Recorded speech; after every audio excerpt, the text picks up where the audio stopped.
Je vais vous parler d'une petite chose que vous portez en vous. Cette chose fêlée que vous passez votre temps à dissimuler, comme si elle faisait votre honte. Et si je vous disais que c'est précisément par cette fissure que la lumière a toujours eu l'intention de jaillir?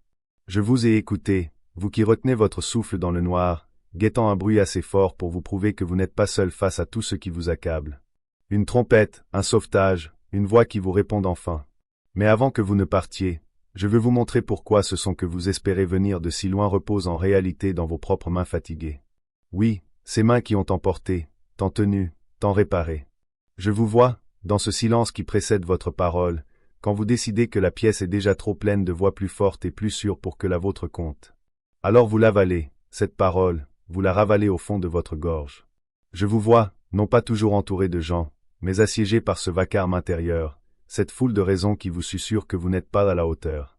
Je connais cette prière qui s'est usée dans votre bouche, réduite à presque rien, parce qu'au fond de vous, une part a décidé qu'un si petit son ne pouvait pas porter assez loin pour mériter d'être émis. Vous attendez quelque chose d'énorme, un signe spectaculaire. Pourtant, je tiens dans ma main quelque chose de petit, de vrai, et de bien plus proche de vous que votre peur. Laissez-moi nommer ce que personne autour de vous n'a été assez proche pour remarquer. Il y a un endroit en vous qui a rendu un verdict silencieux. Vous seriez de la mauvaise taille pour votre propre vie. Trop peu, trop faible, pas assez. Une seule paire de mains là où une armée entière serait nécessaire. Vous regardez l'ampleur de ce qui se dresse devant vous, cette inquiétude qui ne se dissipe pas, cette habitude qui ne se brise pas, cette porte qui ne s'ouvre pas, ce chagrin qui ne s'amenuise pas. Puis vous regardez ce que vous avez pour y faire face, et le calcul vous effraie. Alors vous vous retranchez, vous vous repliez sur vous-même, vous attendez des renforts qui ne franchissent jamais la colline. Et moi, je vous vois, et mon cœur se serre pour vous. Il y a en vous une jarre que vous portez avec précaution depuis longtemps. Vous savez qu'elle est fêlée. Vous l'avez sentie depuis que c'est arrivé. Une saison qui vous a fendu en deux, une perte qui a laissé une fissure capillaire courir à travers vous, un échec dont vous étiez sûr qu'il avait ruiné tout le vase. Depuis, vous dépensez une force immense à tourner la jarre pour que personne ne voie la cassure, à la maintenir d'une seule pièce, à ne montrer que le beau côté. C'est un travail épuisant, ce maintien. Et vous avez appelé ça de la dignité. Mais moi, j'ai vu que cela vous a coûté bien plus cher que la fissure elle-même. Je pense à cet agriculteur au Burkina Faso qui, devant sa famille, doit faire semblant que la récolte sera bonne, alors qu'il sait que la sécheresse a tout compromis. Je pense à cette mère célibataire en banlieue parisienne qui serre les dents pour payer les études de ses enfants, sans jamais leur montrer ses cernes. Je pense à ce travailleur immigré à Dubaï qui envoie de l'argent chez lui, mais qui, le soir, se sent réduit à une simple main-d'œuvre.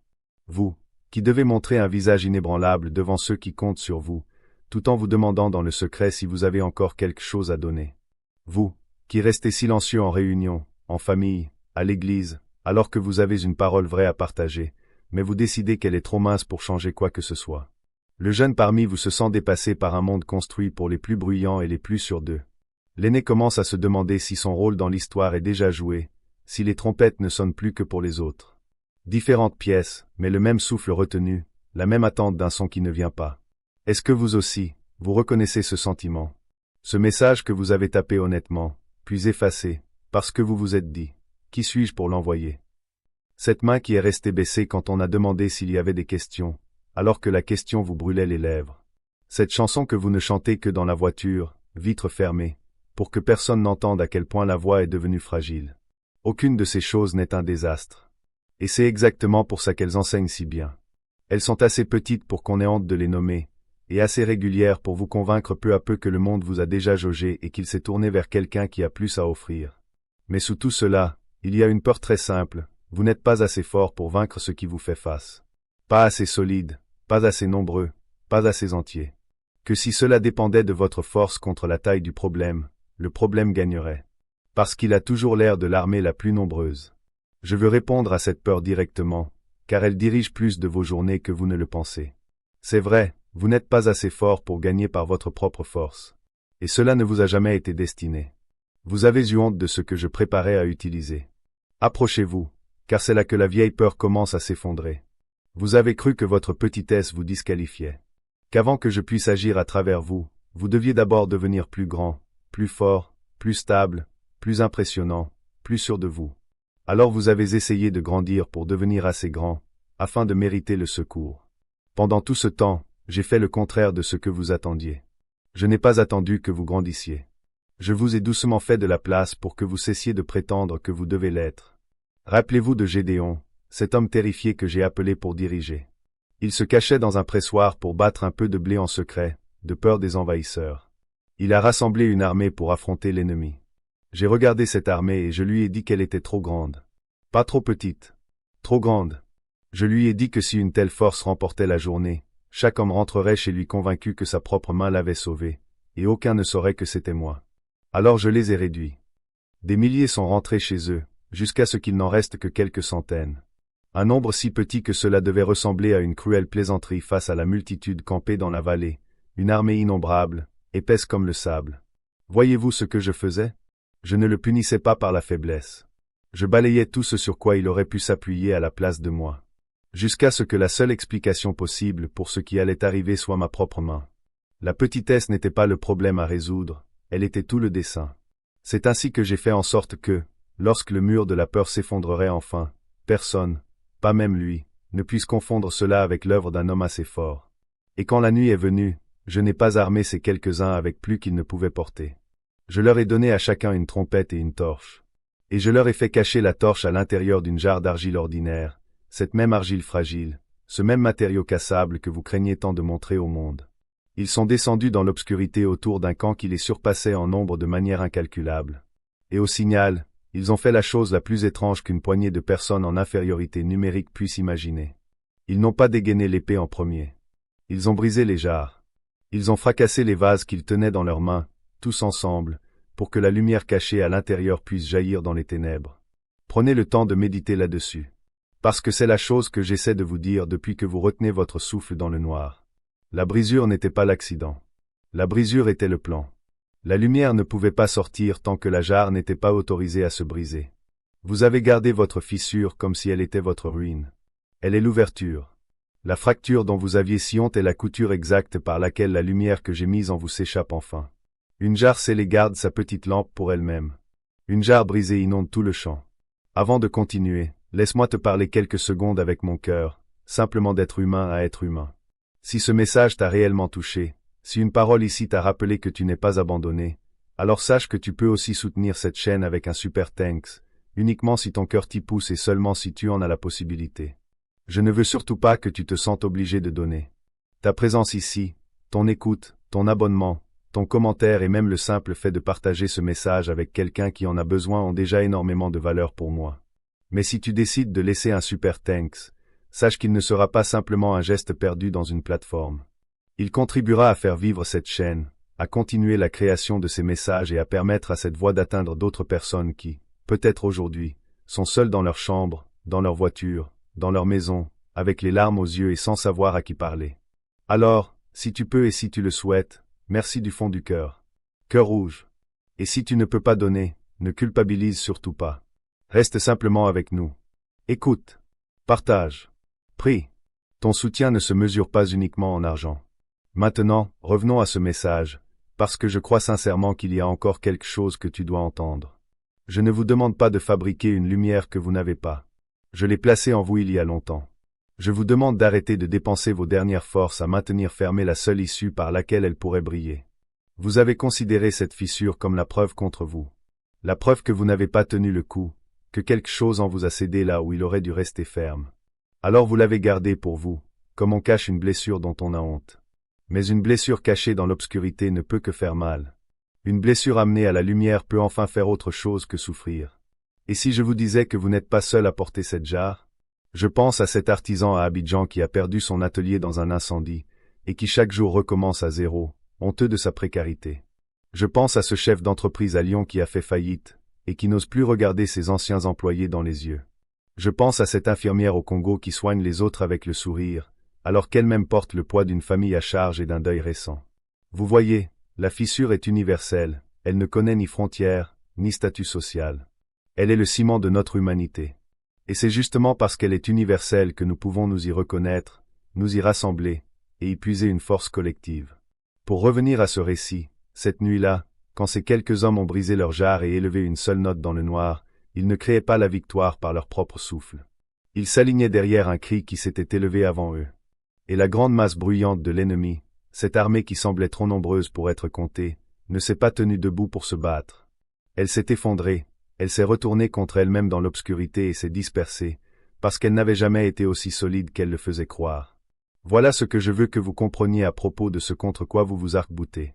La peur qui ressemblait à une armée campée dans votre vallée, cette voix qui vous nomme trop peu nombreux, trop petits, trop fêlés pour compter, est bien plus bruyante qu'elle n'est forte. Elle a passé des années à faire un grand bruit précisément pour que vous ne testiez jamais à quel point il y a peu de choses derrière. Et au moment où la véritable lumière est sortie de vous et où la vraie note s'est élevée, toute cette armée d'accusations a commencé à faire ce que la peur fait toujours quand la lumière l'atteint enfin. Elle s'est désintégrée. Elle n'avait pas besoin d'être vaincue par votre force. Elle avait seulement besoin d'être exposée par ma lumière. Vous n'avez jamais été appelé à crier plus fort qu'elle. Vous avez été appelé à me laisser briser la jarre. Pensez à ce que cela signifie pour les prières que vous avez laissées s'amenuiser. Vous croyez qu'elles étaient trop petites pour m'atteindre. Un souffle, quelques mots usés, parfois même pas de mots, juste une oppression dans la poitrine levée dans ma direction puis relâchée. Vous les avez mesurées par rapport aux grandes prières éloquentes que vous imaginiez que les autres priaient, et les vôtres ressemblaient à une petite note fêlée à côté d'un orchestre complet. Mais je n'ai jamais évalué la taille du son. Une trompette n'est pas un chœur, et je ne lui ai jamais demandé de l'être. Une seule note vraie, même mince, venant d'une personne au bout de ses forces, m'a toujours ému plus que 1000 paroles polissées prononcées par quelqu'un qui n'a pas encore besoin de moi. Vous n'avez pas prié trop petit. Vous avez prié le son exact que je me penche pour entendre. Et il y a une dernière trompette encore à venir, que je ne vous ai pas encore laissé entendre, un son qui ne demandera aucune force de votre part, qui, en un clin d'œil, rappellera tout ce qui a été considéré comme perdu. Mais ne vous méprenez pas, je ne vous raconte pas tout cela pour vous précipiter vers la fin des choses, mais pour que vous sachiez quel genre de Dieu se tient derrière la petite note que vous tenez dans votre main. Celui qui ressuscitera les morts d'un seul coup de trompette ne sera pas arrêté par la taille de votre vallée. Si le son final de tout est une trompette, alors la petite que vous avez peur de souffler est en très bonne compagnie. Revenons à ce que je vous ai dit au début. Cette petite chose fêlée que vous cachez est l'endroit même par où la lumière finira par passer. Pourquoi cela est-il vrai? Parce que la perfection que vous protégiez n'a jamais été le but. La lumière était le but. Et je n'ai jamais eu besoin que vous soyez une armée entière, une jarre intacte, une voix assez forte pour remplir la vallée. J'ai eu besoin que vous me laissiez être le cri déjà élevé, et que vous laissiez votre petite note tomber en dessous. Alors laissez-moi enlever la honte de votre petitesse, car vous l'avez portée bien trop longtemps. Vous avez cru que le fait d'être peu, d'être petit, d'être moins que la taille de votre problème, était la preuve que vous aviez été abandonné à vous-même. C'était la preuve du contraire. J'ai une longue habitude de choisir le plus petit nombre, le frère cadet, la main tremblante, la jarre fêlée, la pierre unique contre le géant, le petit déjeuner d'un garçon face à la foule affamée. Pas parce que je ne peux pas travailler avec la force, mais parce que la force oublie si vite à qui elle appartient. Je garde les nombres petits pour que l'émerveillement reste indubitable. Si vous vous êtes senti réduit à presque rien, ne l'interprétez pas comme un abandon. C'est peut-être cette petite taille même par laquelle je compte être vu. Regardez la taille de vos ressources, un peu de force, quelques alliés, une marge mince, une provision limitée de tout ce que vous souhaiteriez avoir en plus. Vous avez lu cela comme la mesure de ce qui est possible pour vous. Ce n'est pas le cas. La taille de ce que je peux faire à travers une vie n'a jamais été déterminée par la taille de ce que cette vie m'a d'abord apporté. 5 pains dans les mains d'un enfant, une seule pierre lisse contre un géant 2 fois plus grand que celui qui la lance, 300 hommes tremblants avec des lampes cachées dans de l'argile, un jeune berger que personne n'a pensé à appeler du champ. J'ai toujours préféré commencer avec presque rien, pour que tout ce qui se lève ensuite ne puisse être expliqué que d'une seule manière. Et ne manquez pas ce que j'ai mis entre les mains de ces quelques-uns, car je vous ai donné les mêmes deux choses, une lumière et un son. C'est tout. Pas une stratégie assez intelligente pour déjouer les ténèbres, pas une force assez grande pour les dominer, juste une lumière à briser et une note à souffler. Vous portez déjà les deux. La lumière, c'est la vie que j'ai mise en vous et qu'aucune fissure ne pourra jamais vider, mais seulement libérer. Le son, c'est cette petite voix vraie que vous continuez à juger indigne d'être élevée. Vous avez attendu de vous sentir assez fort pour les utiliser. Être assez fort n'a jamais été la condition. Être prêt à être brisé, si. Il y a une solitude à se sentir le dernier debout, et je veux y entrer directement. Vous avez porté la conviction silencieuse que la ligne de défense dépend de vous, que si votre petite force vient à céder, tout ce que vous soutenez tombera. Écoutez-moi, vous n'avez jamais été la ligne. Je suis la ligne. Vous êtes la trompette que j'ai soulevée pour mon dessein. Et une trompette n'a pas besoin d'être forte. Elle a seulement besoin d'être prête à sonner. Le poids qui vous écrase, c'est le poids d'un combat que vous n'avez jamais mené seul. Et je soulève la part qui vous disait que tout dépendait de vous seul. Les années que vous avez passées à tenir cette jarre ensemble n'ont pas été perdues, pas même les saisons qui vous ont rendu bien moins que ce que vous y avez investi. Chaque fois que vous avez raffermi votre voix quand elle voulait craquer, chaque aube où vous vous êtes levé pour vous tenir entre ceux que vous aimez et la menace qui les guettait, tandis qu'aucun d'eux ne voyait le prix. Les moments où vous avez ravalé la note parce que la pièce n'était pas encore sûre pour elle. Rien de cette fidélité silencieuse ne s'est évaporé dans le néant. Je l'ai recueilli. Ce qu'un cœur qui peine dépense en secret, je le garde. Et je le garde dans un lieu où rien de ce que je chéris n'est jamais égaré. Vous n'avez pas seulement survécu à ces saisons. Vous avez été creusé, sans le savoir, en quelque chose qui pourrait un jour porter un son. Travaillez lentement et en secret, jusqu'à devenir la trompette même que je porte à mes lèvres aujourd'hui. La peur tentera de se rassembler à nouveau. Il est bon que vous le sachiez avant que cela n'arrive, pour que cela ne vous détruise pas quand cela se produira. Une armée dispersée peut se regrouper dans l'obscurité et revenir en faisant tout autant de bruit qu'avant. Quand cela arrivera, vous n'aurez pas à lever une plus grande armée contre elle. Vous ferez à nouveau la petite chose. Vous laisserez la lumière sortir par la fissure. Vous élèverez la vraie note. La peur est bruyante, mais elle n'a jamais pu survivre à la lumière. Et elle ne le pourra jamais. Aussi convaincante qu'elle soit à remplir la vallée de bruit, sa taille a toujours été un bluff. Votre lumière a toujours été réelle. Aspirez une fois, puis laissez l'air sortir comme une longue note qui s'éteint, plus lentement en vous qu'elle n'est venue, jusqu'à ce qu'il ne reste plus rien à retenir dans votre poitrine. Une respiration retenue, c'est ce que fait une personne qui se tient prête à être assez forte par elle-même. Une longue respiration relâchée, c'est ce que fait une trompette quand elle fait enfin confiance au son pour porter sans être forcée. Laissez celle-ci vous quitter ainsi. On ne vous demande pas de souffler plus fort. On vous permet d'arrêter de retenir votre souffle. Certains d'entre vous tiennent leur note basse exprès. Vous l'avez déjà soufflé et vous l'avez vu ne rien changer en apparence. Vous avez décidé qu'il était plus sûr de se taire que de sonner petit et d'être ignoré à nouveau. Je comprends la douleur dans ce choix. Mais écoutez la différence. Les fois où votre voix a semblé tomber à plat, vous essayez de gagner la bataille avec le son lui-même, comme si le volume était le pouvoir. Il ne l'a jamais été. La trompette ne renverse pas le mur en étant forte. Elle annonce que celui qui renverse les murs est arrivé. Vous n'avez pas à être entendu au-dessus du bruit. Vous n'avez qu'à sonner et me laisser faire avec ce qu'une poignée de jarres brisées a fait autrefois à une vallée pleine de peur. Alors, laissez-moi vous confier une petite chose à emporter avec vous après ces mots. Ce n'est pas une technique à maîtriser. Quand la vieille peur se rassemblera à nouveau, que la vallée se remplira de ce bruit familier, vous êtes trop peu, trop petit, ça ne marchera pas, qui êtes-vous pour croire que vous le pourriez? Vous n'aurez pas à discuter avec elle ni à la crier. Vous pourrez faire la chose plus petite et plus forte. Vous pourrez murmurer 4 mots simples, tout bas, la colline est déjà prise. C'est tout. La colline est déjà prise. Vous n'annoncez pas votre propre force. Vous êtes en accord avec une victoire qui est montée avant vous.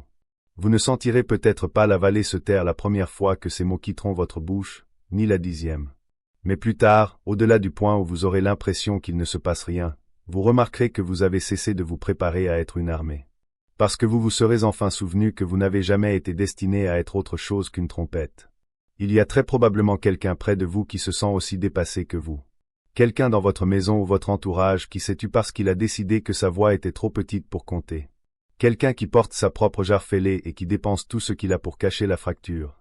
Vous ne pouvez pas donner le courage à une autre personne par un discours. Mais vous pouvez être celui qui ne bronche pas quand sa lumière éclate enfin, qui entend la petite note tremblante dont elle était certaine que personne ne voulait, et qui lui fait savoir qu'elle a porté. Souvent, la façon dont une personne apprend à cesser de mépriser sa propre petitesse, c'est en refusant de mépriser celle de quelqu'un d'autre. Alors laissez tomber ce vieux verdict. Vous n'êtes pas trop petit pour votre propre vie. Vous n'avez jamais été de la mauvaise taille. Vous n'êtes pas la dernière ligne mince qui retient les ténèbres par la force de votre bras. Vous êtes une jarre fêlée avec une lumière à l'intérieur, que j'ai allumée et qu'aucune perte ne pourra éteindre. Vous êtes une note claire qui attend de tomber en dessous d'un cri qui s'est déjà élevé par-dessus la colline. La peur qui a rempli votre vallée était bruyante, elle n'a jamais été forte. La fissure dont vous aviez si honte était l'ouverture depuis le début. Et le son que vous espériez entendre venir de loin a reposé tout ce temps dans vos propres mains fatiguées. Assez petit pour être soufflé, assez vrai pour disperser une armée de peur, bien avant que vous ne vous sentiez prêt à l'élever. Brisez la jarre. Pas par la force, pas en puisant dans une énergie que vous n'avez pas. Simplement en relâchant votre emprise sur la fissure que vous gardez depuis si longtemps, et en laissant la lumière que j'ai placée en vous faire ce que la lumière fait dans les ténèbres. Élevez la note unique dont vous étiez sûr qu'elle était trop petite pour compter, et écoutez en dessous, au-dessus et devant elle, le cri qui s'est élevé avant que vous ne naissiez. Le son d'un roi qui a déjà pris la hauteur de chaque vallée que vous aurez jamais à traverser. Vous ne marchez pas seul. Vous ne l'avez jamais été. Vous êtes simplement enfin en accord avec la victoire.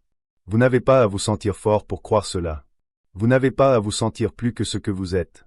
Vous devez seulement vous laisser assez briser pour que la lumière puisse sortir, et laisser le petit son être suffisant, parce que celui qui l'annonce n'a jamais été petit. Reposez-vous là. La vallée est bruyante, mais la colline est déjà prise. Que cela soit ainsi. Je veux maintenant te parler d'une chose beaucoup plus personnelle. Cette chaîne traverse aujourd'hui une période difficile et elle a besoin d'être réparée et remise sur pied. Derrière chaque vidéo que tu regardes, il n'y a pas seulement des images, une miniature ou une voix. Il y a du temps, du travail, du matériel, des outils et énormément d'énergie pour continuer à produire ces messages. Et je vais être honnête avec toi, en ce moment, continuer seul devient difficile. Je ne te dis pas cela pour te faire culpabiliser. Je ne veux pas que tu donnes parce que tu te sens obligé. Je ne veux pas non plus que tu penses que ta foi ou ton amour pour Dieu se mesure à ce que tu peux donner. Non. Je te demande simplement de considérer cette situation avec ton cœur. Si cette chaîne t'a déjà accompagné pendant une nuit difficile, si une vidéo t'a redonné du courage, si un message t'a fait pleurer, réfléchir, prier ou simplement tenir encore un jour, alors peut-être que tu comprendras pourquoi je me permets aujourd'hui de te demander un petit coup de main. Si tu as les moyens et que tu souhaites participer à la réparation de cette chaîne, tu peux utiliser le moyen de soutien indiqué dans la description ou laisser un super thanks. Même une petite contribution peut t'aider. Et si tu n'as absolument pas les moyens, je veux que tu saches quelque chose. Tu n'as rien à prouver. Tu peux simplement rester ici. Tu peux regarder les vidéos. Tu peux laisser un commentaire. Tu peux partager un message avec quelqu'un qui souffre. Tu peux prier pour cette chaîne. Et cela aussi compte énormément. Je préfère 1000 fois quelqu'un qui reste avec nous avec un cœur sincère plutôt que quelqu'un qui donne sous pression. Alors si tu peux nous aider à remettre cette chaîne sur pied, merci. Vraiment. Et si tu ne peux pas, merci quand même d'être là. Parce qu'au fond, cette chaîne n'existe pas seulement grâce à ceux qui donnent. Elle existe grâce à chaque personne qui refuse d'abandonner. Et peut-être que toi aussi, aujourd'hui, tu fais partie de ces personnes. Merci d'être là. Cœur rouge. N'oubliez pas de vous abonner et d'activer la cloche si ce n'est pas déjà fait, pour ne manquer aucun de ces messages qui, je l'espère, continueront à toucher les cœurs. Avant de terminer, je veux te demander une dernière chose, mais je veux le faire sans pression. Si cette vidéo t'a fait du bien et que tu souhaites aider cette chaîne à continuer son chemin, tu peux laisser un super thanks. Ce geste est entièrement libre. Tu peux donner beaucoup, donner peu, ou ne rien donner du tout. Ce qui compte pour moi, c'est que tu ne partes jamais de cette vidéo avec le sentiment que tu étais obligé de faire quelque chose. Si tu peux contribuer à la réparation et à la continuité de cette chaîne, je t'en serai profondément reconnaissant. Parce que derrière cette chaîne, il y a un rêve, continuer à créer des messages qui arrivent au bon moment auprès de personnes qui ont besoin d'entendre une parole d'espoir. Peut-être qu'une personne découvrira cette vidéo demain. Peut-être qu'une autre la découvrira dans 6 mois. Et peut-être qu'au moment où elle tombera dessus, elle sera précisément dans la saison que tu traverses aujourd'hui. Alors merci à ceux qui soutiennent financièrement. Merci à ceux qui partagent. Merci à ceux qui commentent. Merci à ceux qui regardent en silence. Merci à ceux qui prient. Et merci à ceux qui restent simplement fidèles à cette communauté. Votre présence a une valeur que l'argent ne pourra jamais mesurer. Si tu veux nous aider à réparer cette chaîne, le moyen de soutien se trouve dans la description. Mais maintenant, oublie tout cela un instant. Respire. Et écoute les dernières paroles de ce message avec ton cœur. Avant que le silence ne s'installe, une question honnête, et je la pose simplement. Quel est le son que vous attendez d'entendre venir de loin? Le signal qui vous dirait enfin que vous n'êtes pas seul face à tout cela? Nommez-le en commentaire, avec vos propres mots. Je prends le temps de lire ce qui y est déposé. Et si une personne vous est venue à l'esprit pendant que vous écoutiez, une personne qui porte sa propre jarre fêlée, portez ces paroles jusqu'à elle. Sa petite note était aussi destinée à porter loin. Phrase signature de notre chaîne. Ici, on ne cache plus la fissure, on en fait une fenêtre. Mot de ralliement, les briser, car c'est par nos brèches que la lumière entre et nous unit. Que Dieu vous bénisse abondamment, et n'oubliez jamais, c'est dans votre brisure que se cache votre plus grande force. Amen.